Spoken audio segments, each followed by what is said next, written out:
Greetings, moisture farmers. Rhadamant here. Thank you for tuning in to Oxygen Not Included Volcanea, episode 19, Better Filtration. So right at the start here, as you can see, I have chosen my own priorities. I want to purify the water. So I want to purify this water in a way that it is a solution that is somewhat permanent. So I'll be engineering that right off the bat. And also I want to add power. I'm going to knock out this coal generator because these gas reservoirs are actually full. And these gas reservoirs are so full that it is backing up our oxygen production. So I need to start using more hydrogen in order to produce oxygen because of the electrolyzers won't work if there's nowhere to put hydrogen. But that's going to be a really easy fix. And then after that, I want to start preparing for refinement. So before I start fixing the water filtration and adding hydrogen power, I want to talk about that a little bit. So the original design, as you can see, was to have the thoroughfare of our colony sort of be here. And it's going to stop at this suit dock, as it should, where then it picks up and the thoroughfare goes down. I don't think that we're going to have to really worry about down so much, because there's most of what's down here. There's a little bit of cold biomes, but like we don't need high speed traffic to be built in for just like collecting a few Weezeworts, or maybe building like one pump for oil. So preparing for refinement, this was my idea. We have up here an AATN and another AATN, which deletes heat.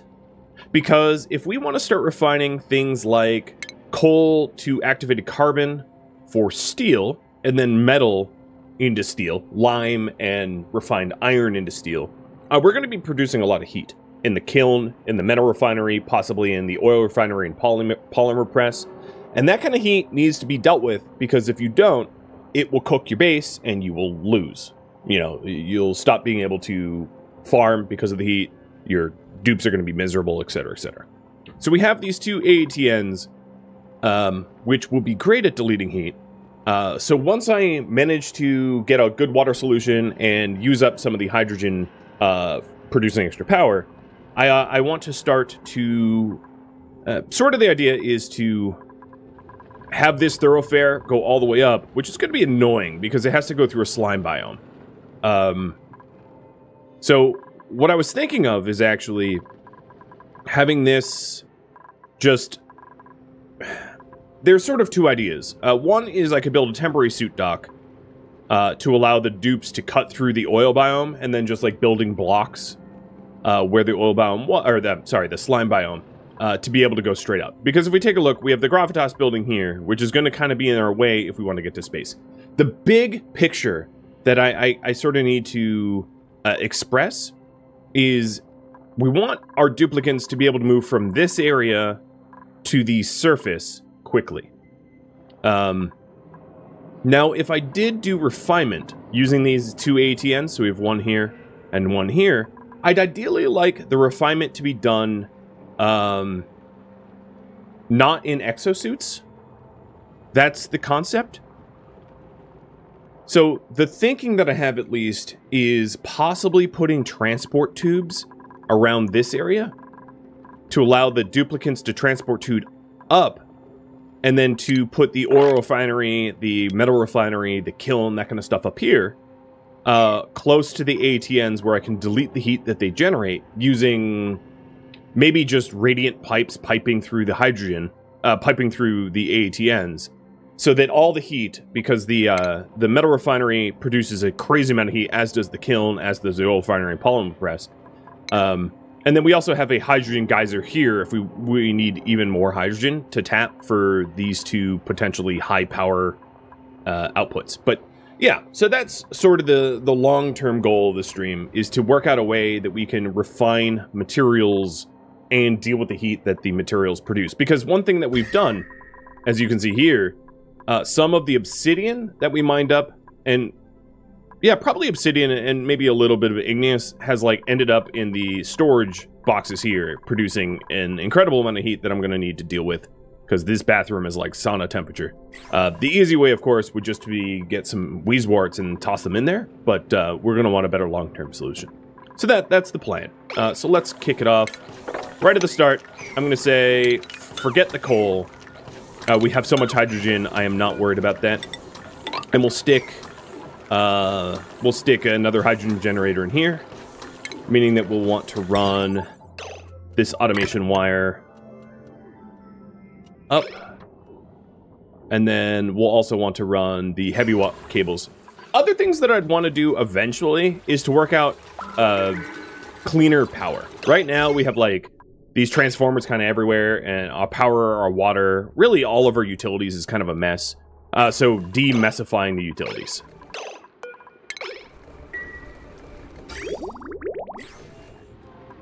All right. The other thing I wanted to do on that priority there, or I should point that way, is to work out a better solution for water filtration, because our main pool of water got polluted. So I'm going to start to use germ sensors instead of doing it manually, and then setting up the liquid reservoir, this one, so that it flags red and shuts down a water intake automatically, because this system fails when it gets too full. Because then the water stagnates and does not filter, and then that's how germs got through. So I'll be fixing that system as well. So those are the two immediate goals: adding a little bit of hydrogen power, which is really easy to do, and then fixing water filtration so that it can start filtering kind of automatically, set and forget system. All right, here you go, Yoda. Little treat for you. And pets. Oh, he also just got groomed, so he's looking very spiffy.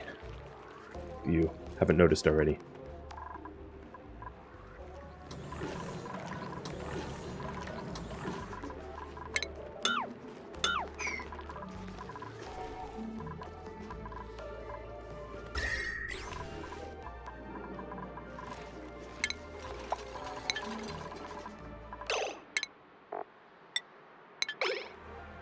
Should we add more batteries too? Not necessarily. Each extra battery will passively discharge, so the more batteries you use, the more power you're, like, just generically losing. So more batteries isn't necessarily a good thing.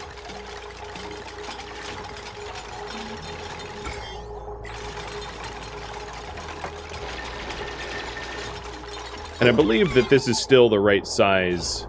Yeah, as a power plant. Yep, easily. Perfect. Printables. Oh, other little things I could do over here. Let's use a ration box. And then let's egg crack. So in the refrigerator, we don't really need to store muck root or nutrient bars, as they are shelf stable. We'll put them in a ration box instead.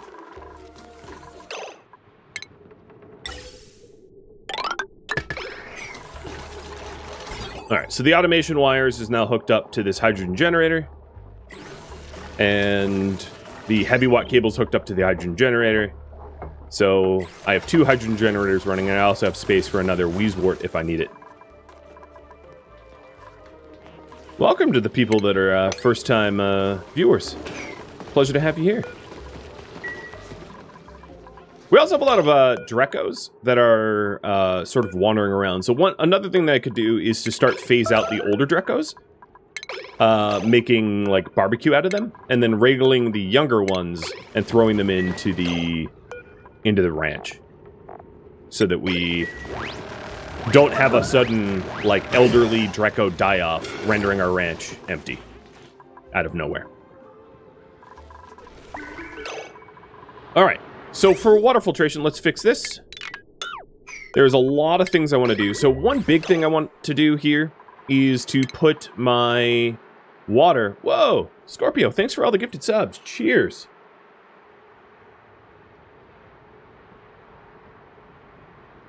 I want to store my water, some of the water, in reservoir tanks.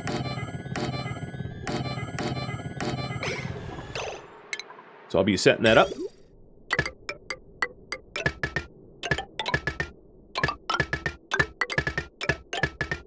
And then another thing I want to do is to automate when the water comes out.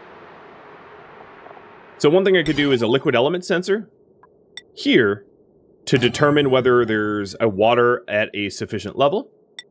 And I'm going to stick a NOT gate in there.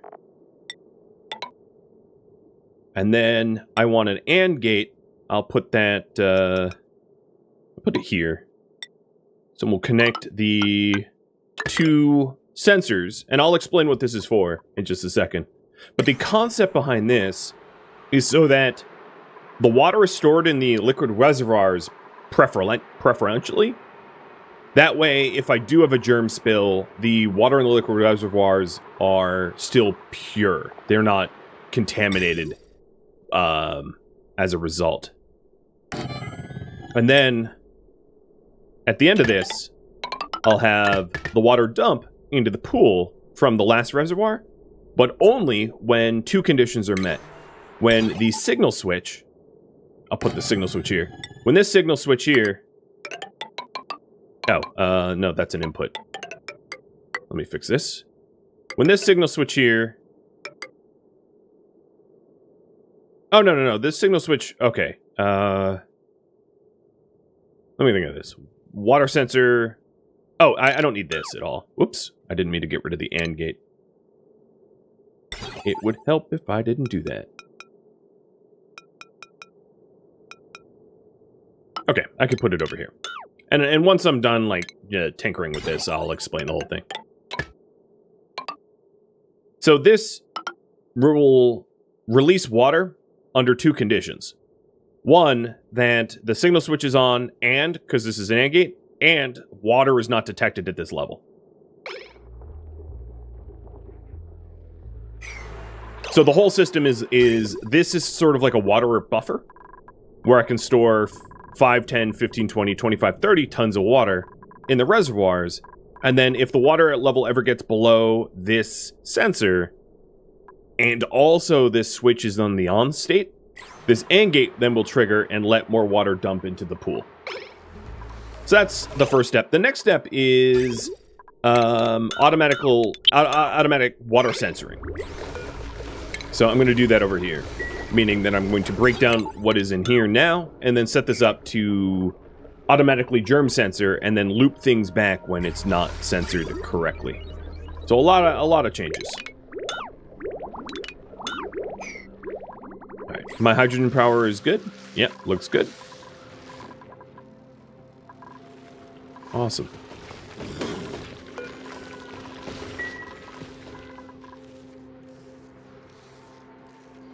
Lakiwa, thank you for the sub. Welcome to the stream.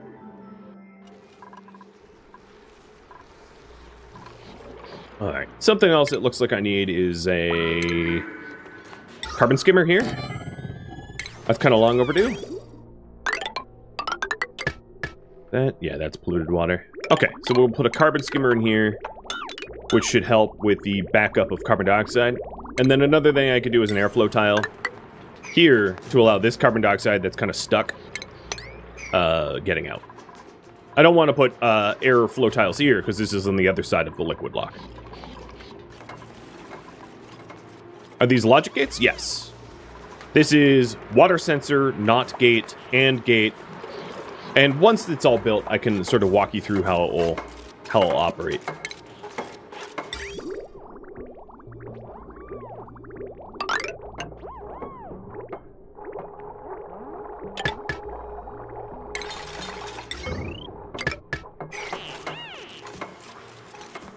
Your brain just went kaboom? Yeah, again, once it's built, I can fully explain that logic. It's really not, it's not too onerous. It's not too difficult.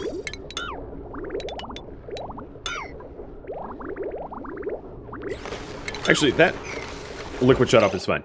So here is how I want to sensor the water. I'm going to put a liquid pipe germ sensor right here. So when things come out of the sieve, it will germ sense, and then if there aren't germs sensed, it will then dump from this water valve into these tanks here. And then if... Oh, you know what? This whole pipe is not necessary at the moment, so I can get rid of it for simplicity. And then if it's germy, it will shut off this liquid shutoff and loop back to be filtered again. And then likewise, I also want a switch here so that it has to meet two conditions. One, it has to be germ-free, and two, the switch has to be triggered. That way that there's like a human failsafe, in other words.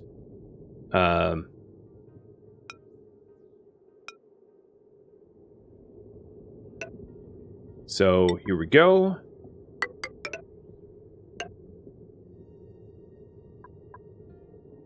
This is not clean. Let me see if I can't do it a little cleaner. Make it more obvious. Okay, this is going to be some wild wiring. There we go. So it has to meet the germ sensor and the switch for the liquid shutoff to allow the water through.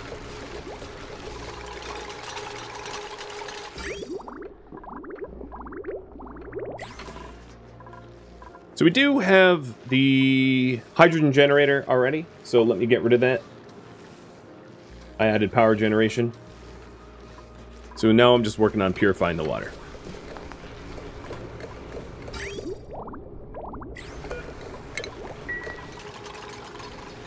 And I want to build all this quickly because our dirty water is going to back up if I don't. And I also want to change the way the dirty water is censored as well. Essentially hooking up this liquid reservoir's automation wires to this valve with an AND gate here as well.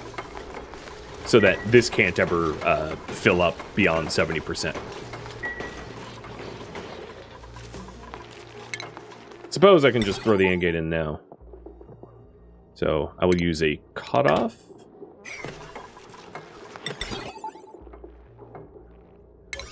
Oops.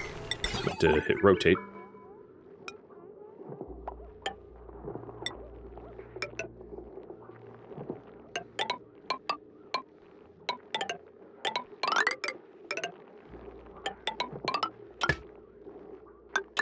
Okay.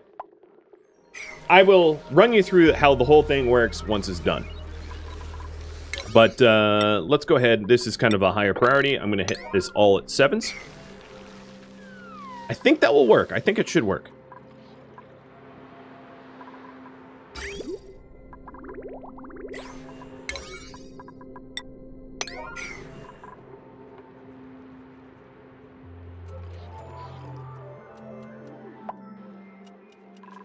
Alright, I am being warned about insufficient oxygen generation as a result of, essentially not using enough hydrogen, because the hydrogen is all backed up.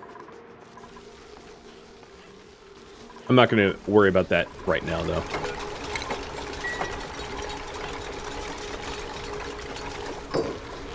Okay, so this one is going to be like, if the germs are below 1, meaning that they're 0, green signal. So then any liquid that is in this pipe that has germs below 1 will send a green signal. And if we take a look at the automation wire, if both are green, then this liquid shutoff allows liquid to pass through, which means that that liquid will be sent into the holding tanks down here. And then if it's not, this valve shuts off, and the liquid then runs back into the filtering tanks. So it's controlled by both the germ sensor and the signal switch as a failsafe. I like to build failsafes like that. So now I can re-enable the water sieve, and it will allow the flow. And you'll see the water that's going through these right now do not have germs. So the germ sensor is going, oh yeah, current ambient germs 0. So if this switch was enabled, the water would be going this way. But none of this isn't built yet, so that's why I have the switch off, because there's nowhere to put it at the moment. And because all of this water right now is pure, this germ sensor is going to stay green as a result, because I don't have any germs in this system at the moment. But as soon as I enable this signal switch, I will have germs. Is this... Again, that's unreachable. I'll fix that.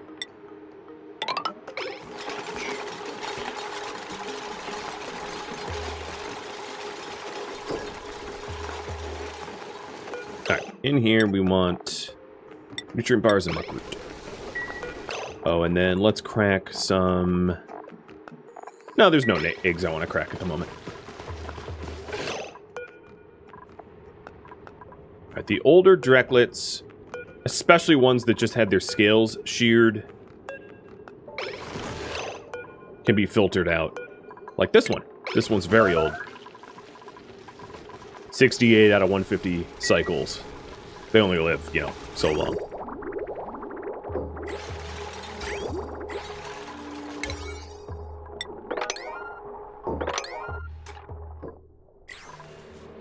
Alright, and the carbon skimmer's now working, so it's removing all of this pools of carbon dioxide that got kind of stuck.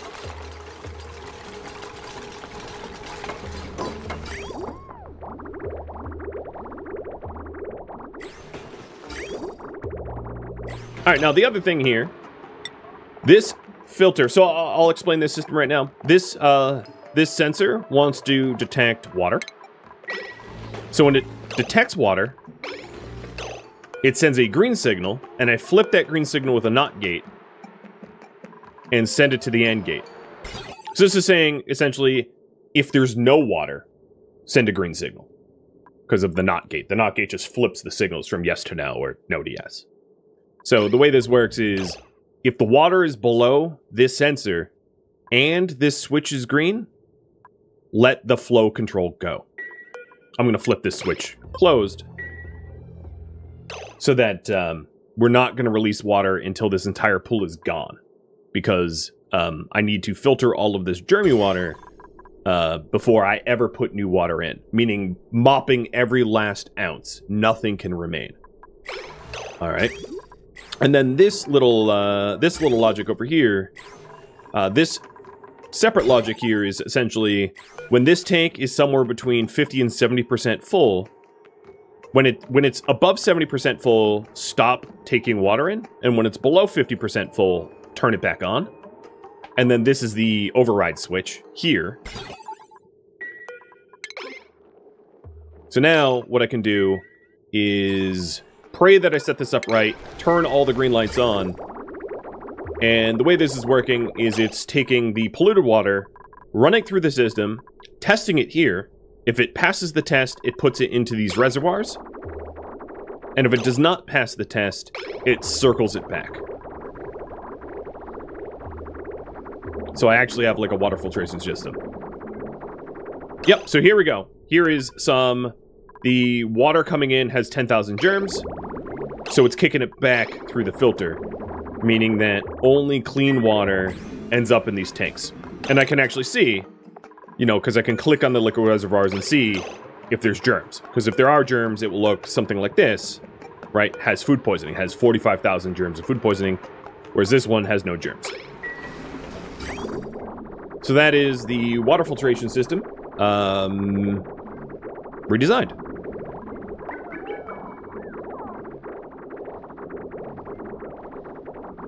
Now, I don't know if there's enough capacity in these reservoirs to accommodate all the water that eventually needs to get filtered. Another thing I could do is a mesh tile here,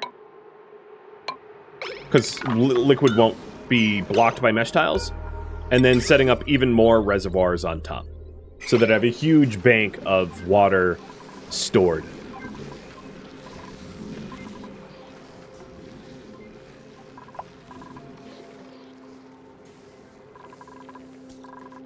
And, Esther Valley, did I ever play Rift Breaker? I have not, no.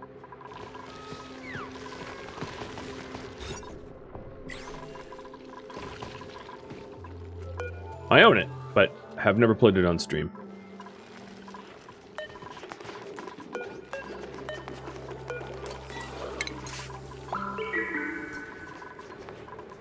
Alright, the other thing I wanted to do, I kind of forgot because I got busy with complexity, is move the Weezeworts, or move some Weezeworts over here. Because there's a super hot spot there that I need to work out.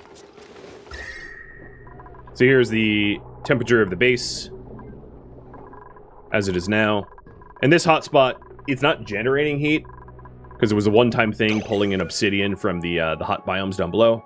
So once this heat is dealt with, you know, it only needs to be dealt with once. So I think what I'm going to do is collect some Wheezeworts for that for now.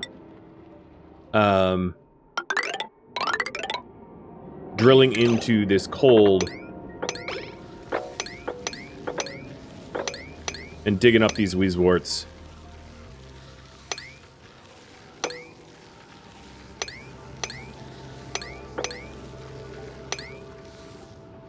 And then capping this back off so the whole ice biome doesn't melt.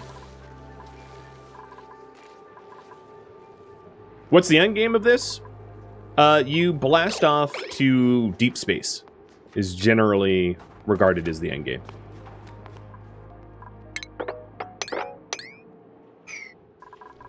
So I think, yeah. So here we go. You can see the germ filter deciding what passes, what doesn't. I don't have any bad germs, oops, in my tanks just yet.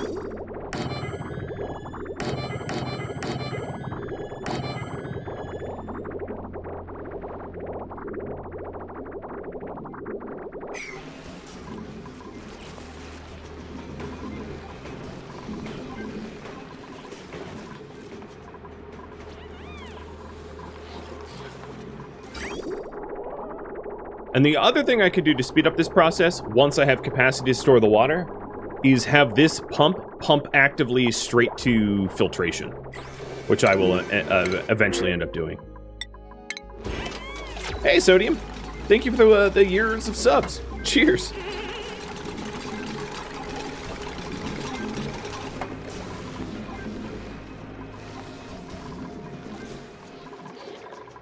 Oh, yeah, you're watering plants. That makes sense.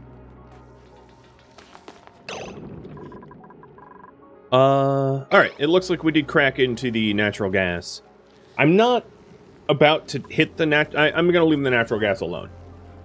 I don't need the natural gas power at the moment. In fact, I need to not use the natural gas's power, because I have so much hydrogen, it's actually hurting my oxygen generation.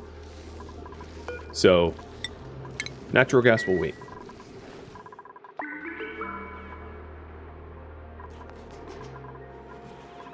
So a little bit more work to be done on the water filtration. But so far, there hasn't been any mistakes.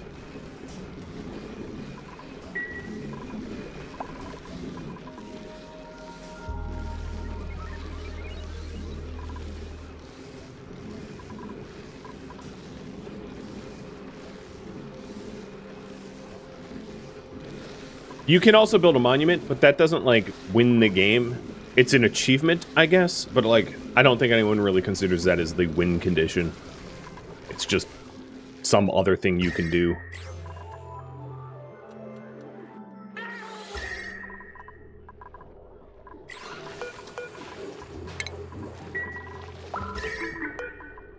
It looks like the Wheezewort in the hydrogen has worked real well, and it's making it pretty cold up there. And then they're getting cramped. Is there an... Oh, yeah, there's an egg right here.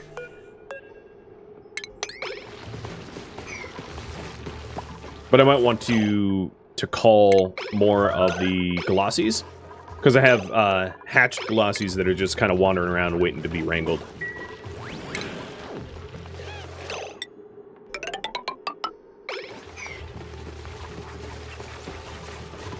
Alright, so with those two Wheezeworts uprooted, we'll move around. Where's my oxygen production? Right here. We feed this thing water, we split the water into hydrogen and oxygen, and then we pump the hydrogen and oxygen in around the base.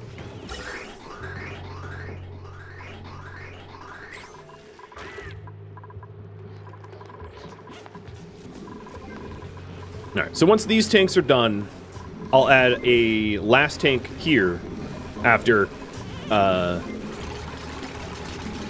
trimming the liquid network, and then you know, wiring these tanks up as well. How many hours did it take you to learn this? I learned most of everything in about 100 hours, and then everything after that was just kind of gravy. But yeah, it's a complex game. I totally appreciate trying to learn it as a new player. It's difficult. That's weird. This is uprooted, but it has no symbol. There it goes. Bug, I guess. Oh, and Dead Dodo, you're hypothermic? Yeah, because you're in the water tank. It do be like that. Alright, so if I want water to stop traveling into the bottom tanks, I can flip this switch. Boom. And now it forces everything to go back into the clean loop, allowing me to then redo this plumbing to accommodate the extra tanks. So then, if I want extra tanks, we'll have it start here. Oh.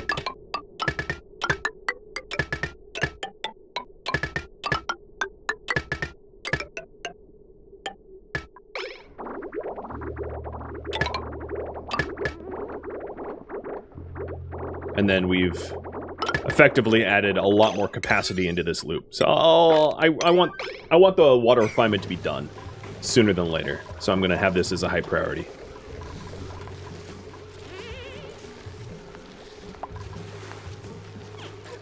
How many hours did it take you? You misspelled days. I like that. Yeah, it's a complex game, and I'm not great at it. I haven't played it in like 14 months, so there's a lot that I've forgotten. No, sir. Do not shine on my bed. Get out of there.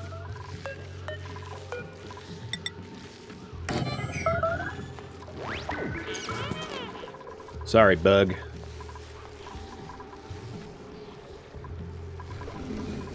So I haven't changed the last tank, so I don't need to rewire any of the automation wires.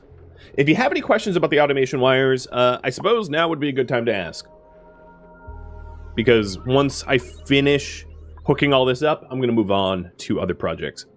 But, yeah, this is actually a proper water filtration.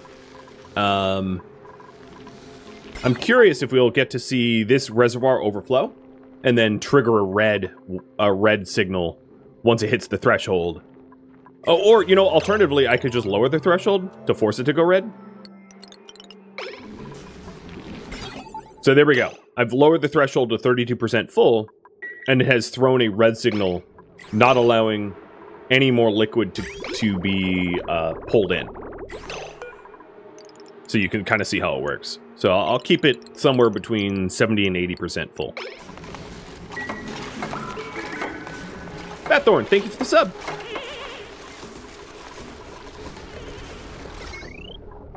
Oh, look at this power nonsense. There's so many. There's so much like maintenance to be done. It's embarrassing.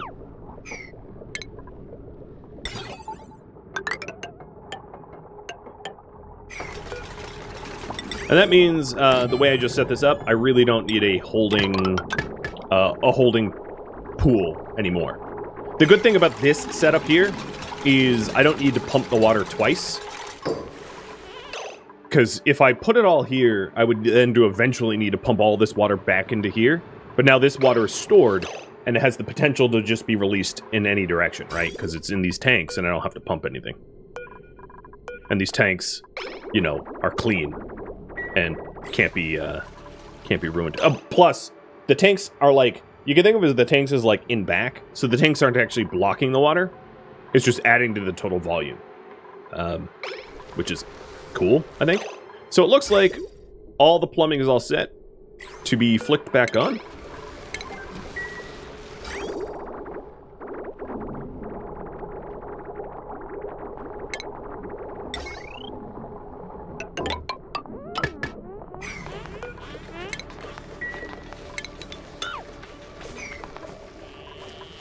Now you can see the water traveling through the system of holding tanks, ready to be dumped back in, but only when all this water's gone. So the last part is to have this water pump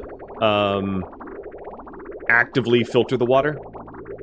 And for that, I just need a pump like that, you know, a pipe like that. And then it will just continue pumping things through the filter loop.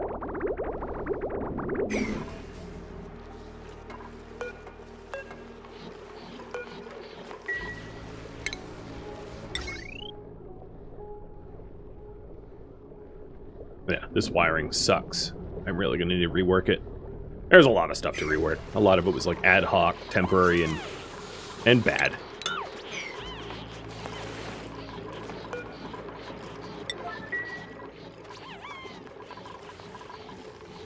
Alright, so now you can see this pump is actively just filtering the water here so that all of this polluted water is eventually going to be drained from this tank. Every last ounce is going to be mopped up, and then the mopped up ounces are going to be put in here.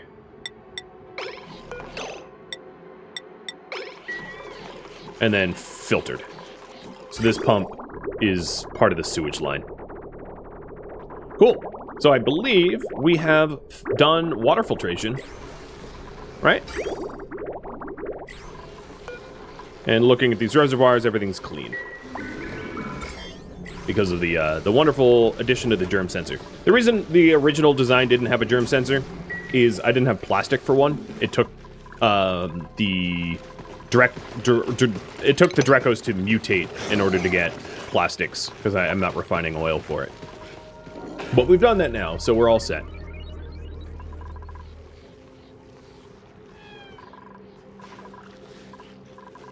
Wonderful. The hotspot that we got from the obsidian is slowly being chipped away at by the wheezeworts. And then we should be getting some other wheezeworts. So let me, in here, I want to start tracking my reed fibers, because I know I need a lot of them, and then also wheezewort seeds, or wart seeds. So I have one freed up wart seed, about to have a second, third, and fourth soon. 5 and 6 is coming eventually.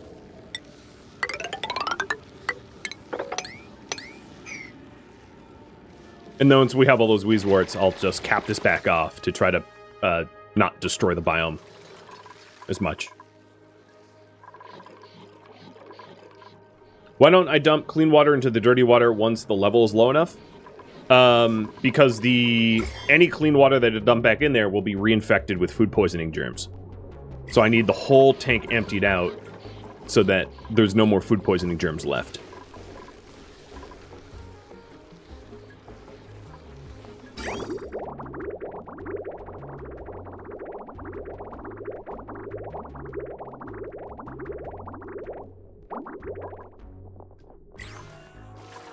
Alright, Operation Wheezewort underway. I have a lot more of them now. Get some additional planter boxes anywhere where it's hot. 1, 2, 3, 4. That'll work.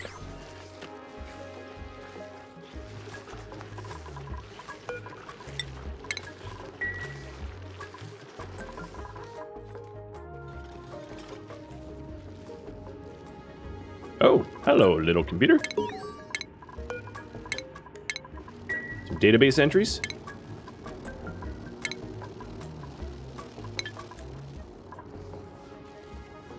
Also, going down to this wheezewort will give me more vision about the oil biome down here, which ultimately is kind of useful.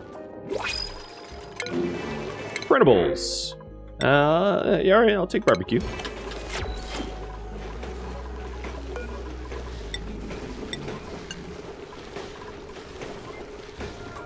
I'm going to stop the process of fossils to lime. I feel like that's probably using up a lot of my my dupes time.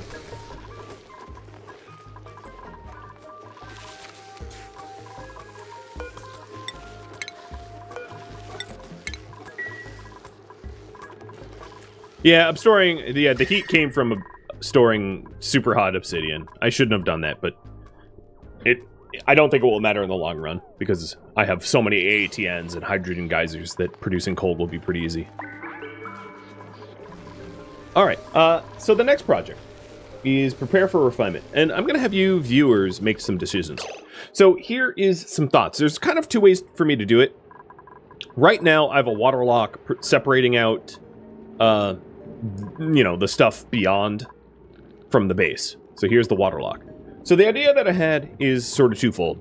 I eventually wanted to get plastic ladders, fire poles, and transit tubes around the base.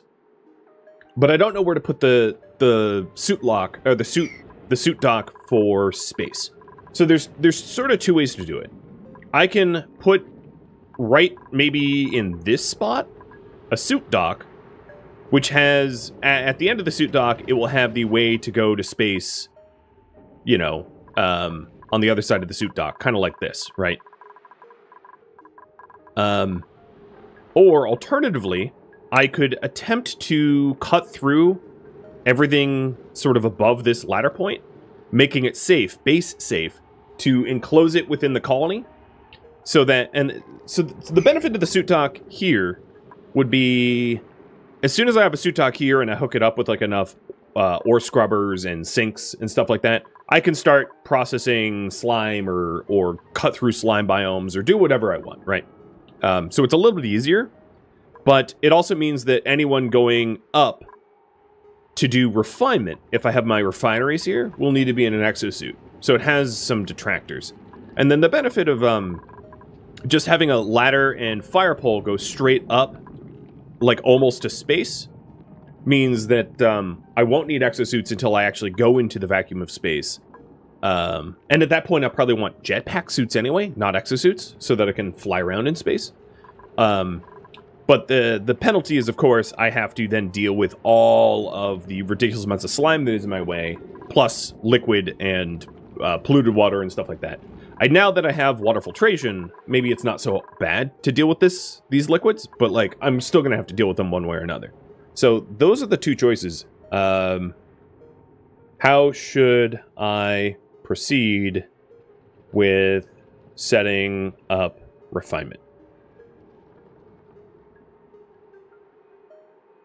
Build a suit dock right near the ranch, or design cut through the slime biome, or a vertical ladder and fire pole shaft, I guess. I hope you understand my terminology there, but yeah, I'll leave it up to you which one we do. And while you vote on that,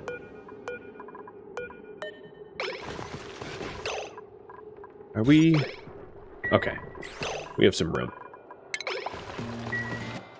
Thank you for tuning in to Oxygen Not Included Volcanea, which originally streamed live on Twitch July 6th. If you have any feedback or questions for me, let me know in the comments below, but please keep in mind that my live viewers are the ones who propose projects and vote on them, determining what I build. If you would like to catch a live stream of mine and participate, Rhadamant.com has my stream schedule, countdown timers to upcoming streams, and a link to Twitch. If you'd like to join my gaming community, Rhadamant.com also has a link to Discord, as does the description of this video. Thank you so very much for watching, and a special thank you to my Patreon patrons, Twitch subscribers, and viewers like you that support the channel and made it all the way to the credits. Thank you so very much. I hope to catch you in the next episode or an upcoming stream. Farewell, my fellow duplicates.